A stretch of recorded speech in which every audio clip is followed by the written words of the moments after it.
very excited to show you some of the details we've learned by working with multinationals globally on hybrid network and SD WAN connectivity monitoring, troubleshooting, and optimization. So we will look at the trends of the market, the underlying principles of SD WAN networking, and then also look at some live traffic and how you can effectively monitor and troubleshoot issues with these networks. SD WAN is starting to really take off as an important trend. Now we see 2/3 of enterprises using SD-WAN for their critical business traffic. The SD-WAN is largely replacing the MPLS fixed private connectivity. This is driven by a few factors. One is that there are more employees working from home, and SD-WAN is easier to deploy across larger areas and closer to the end user. And that's being coupled by the deployment of cloud access security brokers that are also being deployed generally to secure the larger perimeter of highly distributed sites and individuals. The other trend that we're seeing is that a lot of enterprise applications are now starting to interconnect with each other. There's a lot of east-west traffic between SaaS, cloud, and corporate sites. Those are really dramatically shifted into cloud or SaaS-based applications, largely for cost and resilience reasons, but also so that they can provide this interconnection between their systems. All this means that networks are becoming even more important than they were before, but they are also getting quite a bit more complex. One thing that we've seen as people move to SaaS and cloud-based applications is that those applications like Salesforce or SAP or Office 365 is more and more defined by the network experience itself. So when you look at this chart across all the different regions, that the network is responsible for over 80% of latency to applications. This is being accelerated because of the amount of traffic going to SaaS in the cloud, of course.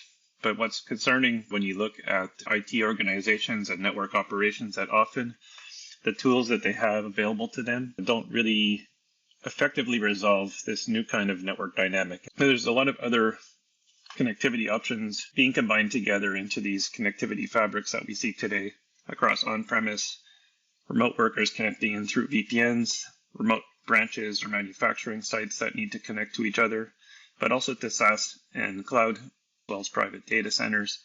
Then you have work from home users that are using their own internet service provider to connect directly to the cloud and the SaaS applications that they're using. And to that extent, this is where we start to see the secure service edge or CASB type solutions being used to provide some form of proxy that secures their access to these cloud-based platforms. So there's essentially 7 different kinds of connectivity that need to be monitored in a hybrid connectivity matrix. There's the cloud to cloud, so when clouds are interacting with each other or there's transfer between them. Cloud to SaaS applications, which is quite common, where you maybe have a Redshift database on AWS that you want to connect with something like Salesforce. We have the cloud to SaaS to data center connectivity. Then there's the different forms of on-premise, so to the different SaaS, cloud, and data center targets, as well as the remote VPN users, the branch connectivity that connects not only to centralized resources, but also to each other. And then the work from home user, as we mentioned a few minutes ago. So each of these different connections has an impact on business performance, has an impact on how systems and applications are accessed, and most of all, the digital experience of the customer or the employee. These are critical factors today, especially in the area of human resources and retention, where we've seen that more than 1/3 of users will actually change their companies and jobs to get a better IT experience when they feel that they can't be productive in their current environment. There is a visibility gap, as I mentioned, with these particular services. Let's take a look at what the difference is. We're seeing a very wide range of distribution of applications now and hosting locations compared to having all of the applications originally hosted in a data center. So this diversity of application makes it much more difficult to monitor using traffic analysis-based techniques. Also, not only is there many different application destinations, but any one SaaS or cloud hosting provider will have multiple locations as well, or different host names behind them that can be localized in different regions. So you have load balancing that will maybe redirect one person from one cloud zone to another one as required to maintain performance. From a network perspective, there's strong encryption now, TLS 1.3, which is securing the traffic between SaaS in the cloud and web locations and the end users, which makes it very difficult to analyze network traffic to determine the breakdown of applications, their destination, but also to be able to aggregate all of those different collection points into one point of view is extremely difficult. You also have people over here that say work from home where there is no real ability to monitor their traffic easily. In an SD WAN environment, as you see here connecting different sites and locations, there's also the dynamics of the network underlays that are taken to transit between these different SD WAN locations. So typically SD WAN appliances will show you the overlay performance between sites, but will neglect to be able to analyze what's happening on the underlay level where many public networks are used to transit between sites. We'll take a look at this with live traffic at just after this quick presentation. And finally, there's geo-based location and redirection, which is a problem for a lot of users. If the ISP doesn't have a good understanding of exactly where your location is, or if the DNS records are not correct, you might be redirected to a completely different location far from your geography to access an application. And this is also occurs with CASB as well as DNS solutions. So in the end, we need a different way to look at how these different pieces interconnect, especially as we start to migrate from the more traditional network into this fully hybrid model. Take a look at SD-WAN migration as an example of this process. So there's different best practices that are necessary to ensure that performance remains stable and that the users have easy access, reliable connectivity, and a low loss and high performance in the application transactions. And the first need is to be able to really benchmark what the existing network looks like, what the users are currently experiencing from application standpoint, and what the connectivity is that's delivering this today. When you move to a new deployment and you start to migrate people onto an SD-WAN or a hybrid network type environment, you're going to want to compare how the performance is on each of these routes before and after the migration. So what this means is you have to have a benchmark before, and as you bring on the different sites, you have to be able to quickly determine if the behavior or the performance between these locations is dramatically impacted or improved meeting your benchmarks or not. And this allows you to quickly adjust and configure your SD-WAN appliances to optimize the routing between these locations. In addition, you might have some problems with the local service providers or internet service providers that have different peering relationships and BGP routing policies. Those can also be optimized by having clear evidence from network analysis that will tell you exactly where the bottlenecks are in these new networks. So here's the 7 top sources of network performance degradation. As we just mentioned, suboptimal DNS resolution is one of the big ones where you have a dramatically increased latency due to an inefficient network path. The same is true if your internet service provider or the ones that are being provided for SD-WAN underlays have BGP routing policies that are not optimized for your business locations or applications, or if they're routing based on lowest cost instead of best performance. Third is the same kind of delays that can occur from a CASB security perimeter, and you'll see a video we just recently posted on Kadiska.com and YouTube about how CASB needs to be benchmarked for your applications, and also you can review the recording from earlier this week at the NetCore Cloud Week on CASB performance. But there are multiple sources of delays in these complex security deployments that need to be factored in when you're troubleshooting overall hybrid network performance. In addition, there is when underlay path changes, which we can take a look at in a minute, application and content delivery network load balancing, workers' own networks at home, and then if you enter into a cloud network at any point between yourself and the application or the cloud, you'll see very quickly that's an extremely complex environment that can introduce a lot of loss and latency. So many different variables here to monitor. And the best practice in this situation would be to ensure that you have a unified view, integrated view of all of these issues so that you can quickly decide which IT team or which member of your IT organization should be taking action to resolve problems. So the necessary kind of visibility that you would need first starts with having the ability to see along the entire route or the entire path for any dynamic network. So you can see where along the routed path there is a degradation that can be mitigated.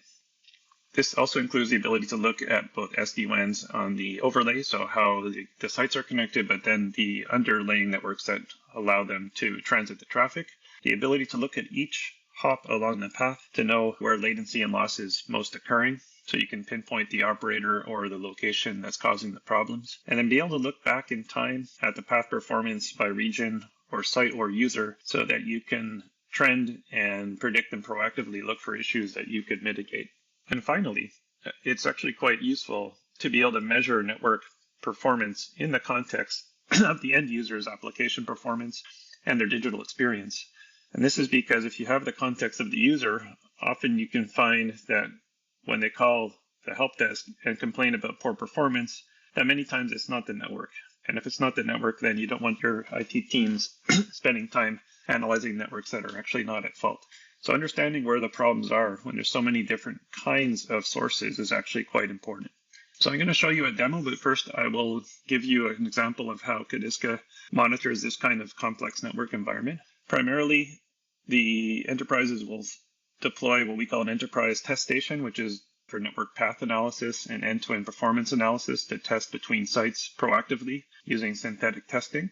And for locations where there's users at home, for example, we can deploy or employ or manage stations that Kadiska hosts around the world, and they'll be able to take the ones that are closest to the locations of the users and replicate the kind of network path performance that they receive, even if they're connecting from a remote personal ISP versus on-site at a corporate location. And finally, to really understand the digital experience and how it correlates with network performance, we have what we call the user watcher, which is a simple browser extension that runs on the user's device that allows you to correlate how their page load performance is, transactions to key SaaS applications, and the network device and server response time, so you understand when the network is actually needs to be analyzed in depth. So with those different attributes in mind, there's quite a few different benefits that you have with this new level of visibility. And I think the most important one to highlight here is really being able to hold your connectivity providers accountable. Because in this new environment, there's many different vendors involved. There's internet service providers, there's traditional telecom service providers, there's SaaS vendors, there's cloud providers, and there's CASB providers.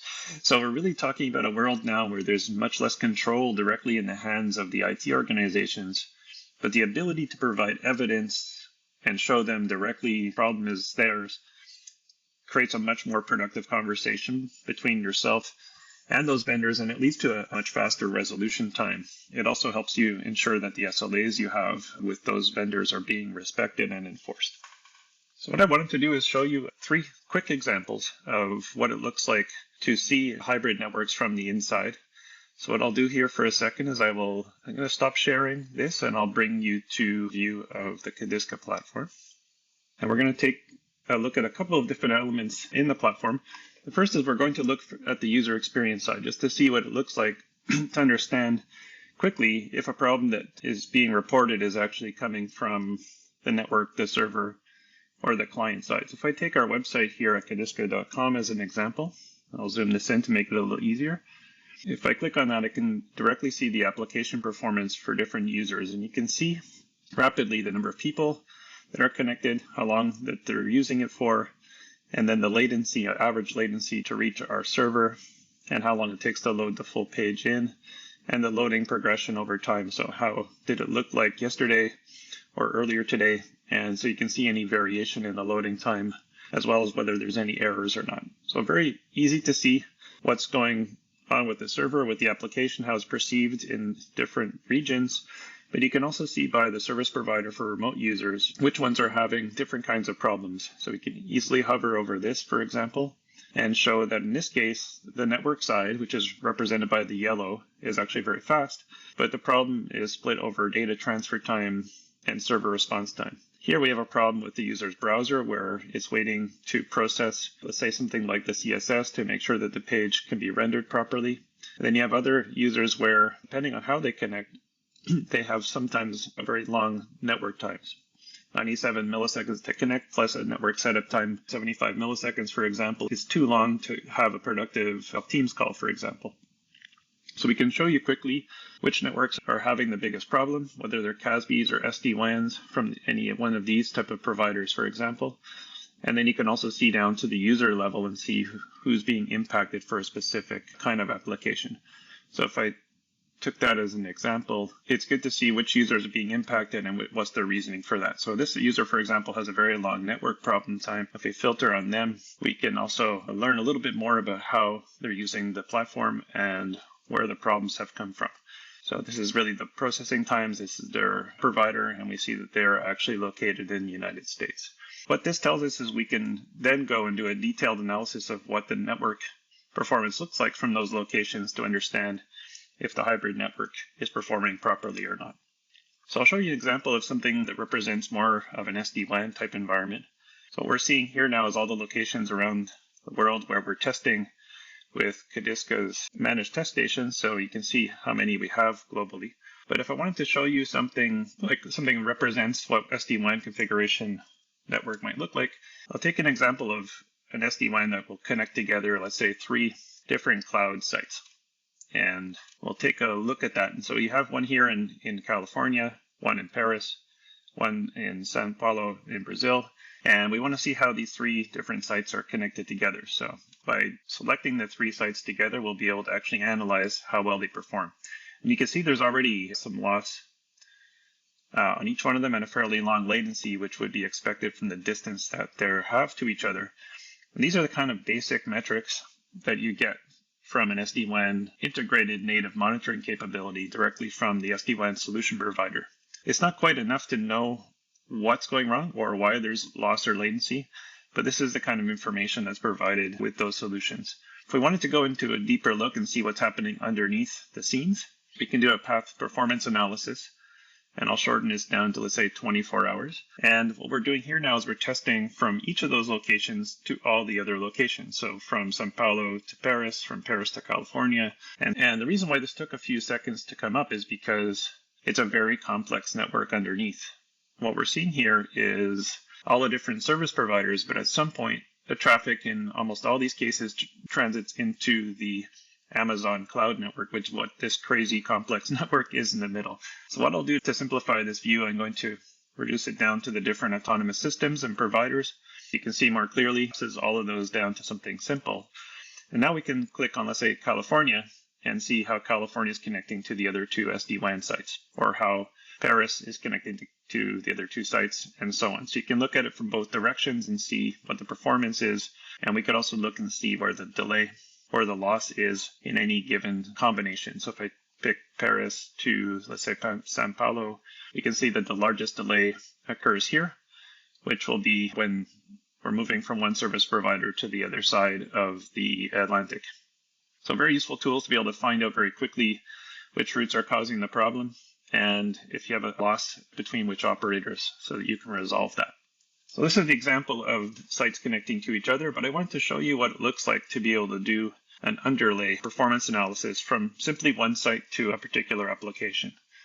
So if in this case, let's take a look at clearing these out, and I'm going to look only at one application. We'll pick, say, Dropbox, as a location that's still popular with quite a few enterprises, and then we'll see how just the Dropbox, where the performance is and how it looks from different locations around the world. So if I want to focus in on a particular SD-WAN site, we're going to take a look at all the different stations there. And I think what I'll do is look at one site that looks like it's having trouble in Spain. So we'll take Madrid. We have 2 SD-WAN underlays running here. So if I wanted to see how that SD-WAN link looked like from Madrid to Dropbox, we could do a performance analysis of that.